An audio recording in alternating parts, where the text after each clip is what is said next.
Seorang wanita harus mengalami kejadian yang kurang mengenakan dari pemilik toko buku di seberang jalan tempat dia bekerja.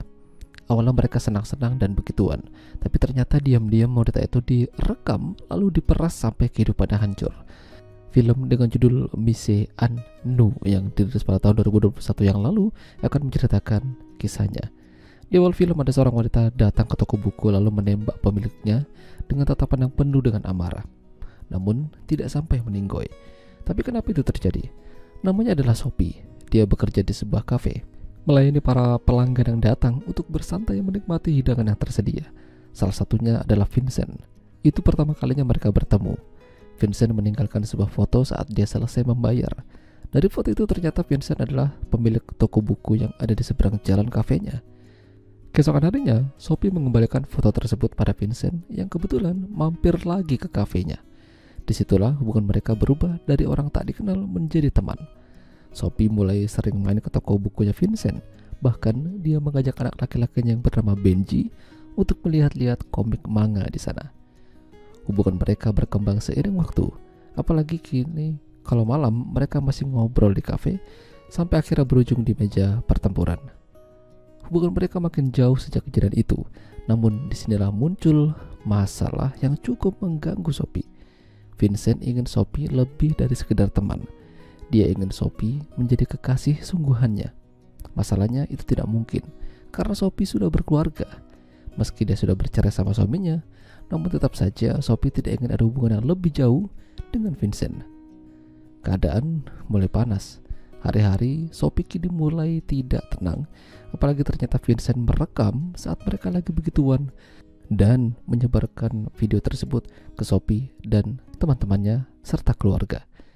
Yang hebatnya lagi, Vincent hanya menampilkan wajah Sophie namun tidak dengan dirinya. Sophie mulai panik. Ibu bahkan mantan suaminya melihat dengan jelas rekaman video tersebut. Bahkan Benji pun melihatnya. Sophie kebetulan punya teman di kepolisian. Dia meminta bantuannya untuk menindak serius Vincent atas pencemaran nama baik.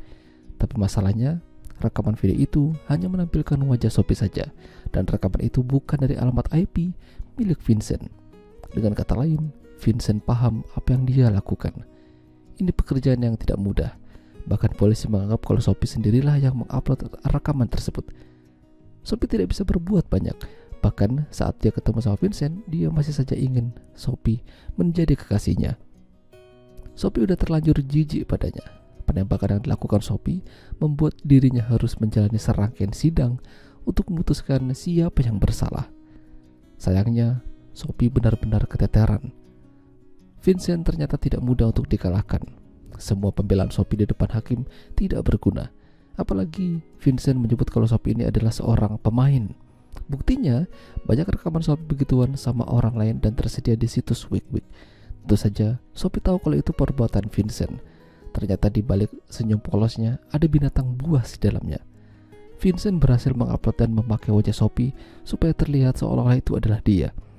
Pembelaan dari pihak Sophie tidak cukup kuat. Sophie menjalani hari-harinya yang buruk sejak beredar rekaman dan muncul di situs WikiWiki. Banyak orang asing yang ingin bermain dengannya.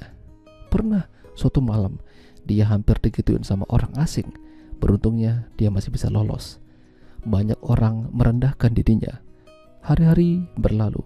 Sophie mendapat bantuan dari salah satu temannya yang mengerti tentang IT. Jadi dia bisa menghubungi banyak situs WikiWiki untuk menghapus video dengan nama Sophie. Bahkan di sekolah Benji pun ibunya terkenal. Dia marah dan kesal kenapa kehidupannya jadi seperti ini. Benji juga diminta maju untuk menjadi saksi di persidangan, tapi kesaksiannya tidak cukup kuat. Sophie benar-benar di ujung tanduk.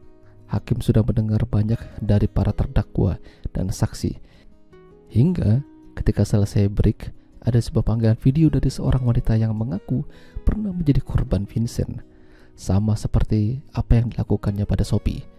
Hidupnya hancur, namun belum sempat berbicara banyak. Panggilannya terputus.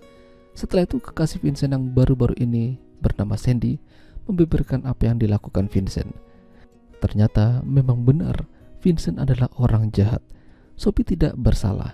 Vincent merekam setiap wanita yang main dengannya, lalu dimasukkan ke situs WikiWiki untuk dijadikan ancaman. Bahkan bukti-buktinya sudah Sandy kumpulkan di sebuah flash disk. Vincent kali ini nggak bisa mengelak. Pada akhirnya Sophie terselamatkan. Vincent harus menanggung akibatnya. Nama baik Sophie dikembalikan seperti semula. Ya, itulah tadi alur cerita film Mise an No. Jika kalian suka dengan video ini, jangan lupa untuk tinggalkan like. Dan sampai jumpa lagi.